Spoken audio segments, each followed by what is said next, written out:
سب سے پہلے سلام کرو، پھر لوگوں سے کلام کرو، عادت سب کی بن جائے، اتنا سلام کو عام کرو، سنت کا ہم کام کریں، دین نبی کو عام کریں، ورد زباں ہو میرے خدا، لا الہ الا اللہ، یا رب ہم کو نیک بنا۔ ایک دفعہ مجنو جا رہا تھا۔ ان دنوں حضرت حسن رضی اللہ عنہ حضرت امیر رضی اللہ عنہ کے حق میں حکومت چھوڑ دی تھی اور حکومت ان کے حوالے کر دی تھی۔ حضرت حسن نے فرمایا کہ میں خلافت سے ایک طرف ہو گیا ہوں اور میں نے حکومت انہی کو دے دی جن کو سجتی تھی۔ جب اس نے یہ سنا کہنے لگا، حضرت میرے خیال میں تو حکومت لیلا کو سجتی ہے۔ حضرت نے فرمایا تو مجنو ہے۔ تب سے اس کا نام شیدا کی جگہ مجنو پڑ گیا۔ دیوانہ تھا بیچارہ، اپنے بس میں نہیں تھا۔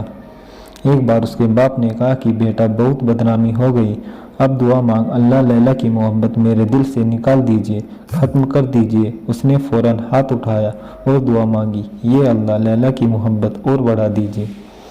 چنانچہ اس کے والد ایک بار اس کو پکڑ کر بیت اللہ لے گئے، کہنے لگے کہ بہت بدنامی ہو گئی، آج میں تجھے نہیں چھوڑوں گا جب تک کہ تم سچی توبہ نہ کر لے، چل توبہ کر۔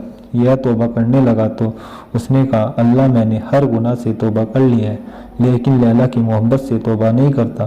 اس کے والد نے ناراض ہو کر، تو کیا کر رہا ہے؟ جب والد بہت زیادہ ناراض ہو گئے، اس نے مجبور ہو کر ہاتھ اٹھائے اور والد کے سامنے دعا مانگنے لگا، یا اللہ اس کی محبت میرے دل سے کبھی نہ نکالنا، اور اللہ اس بندے پر رحم کرے جو اس دعا پر آمین کہے۔ ایک بار مجنو کو کسی نے دیکھا کہ ایک کتے کے پاؤں چوم رہا ہے۔ اس نے پوچھا، اے مجنو تم ایسا کیوں کر رہے ہو؟ مجنو نے کہا، یہ کتا لیلا کی گلی سے ہو کر آیا ہے، میں اس لیے اس کے پاؤں چوم رہا ہوں۔ ایک بادشاہ نے لیلا کے بارے میں سنا کہ مجنو اس کی محبت میں دیوانہ بن چکا ہے۔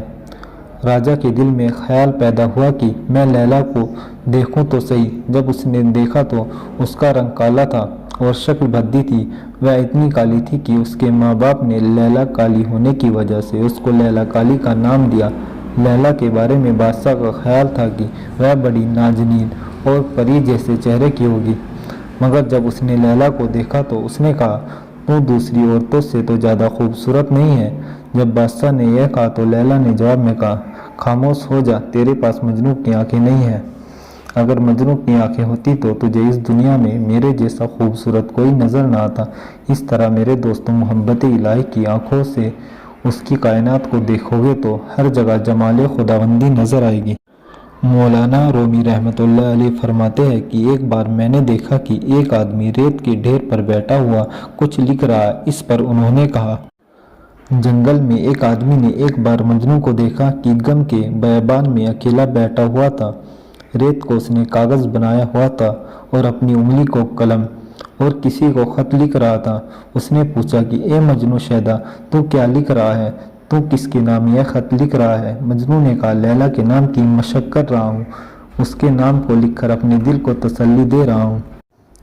اس سے معلوم ہوا کہ جب دنیا کے محبوب کا نام لکھنے اور بولنے سے سکون ملتا ہے تو محبت الہی کے ذکر یا نام لینے سے کس قدر سکون ملے گا۔ ایک دفعہ ایک آدمی نماز پڑھ رہا تھا۔ مجنو لیلا کی محبت میں غرق تھا۔ وہ اس مدہوشی میں اس نمازی کے سامنے سے گزر گیا۔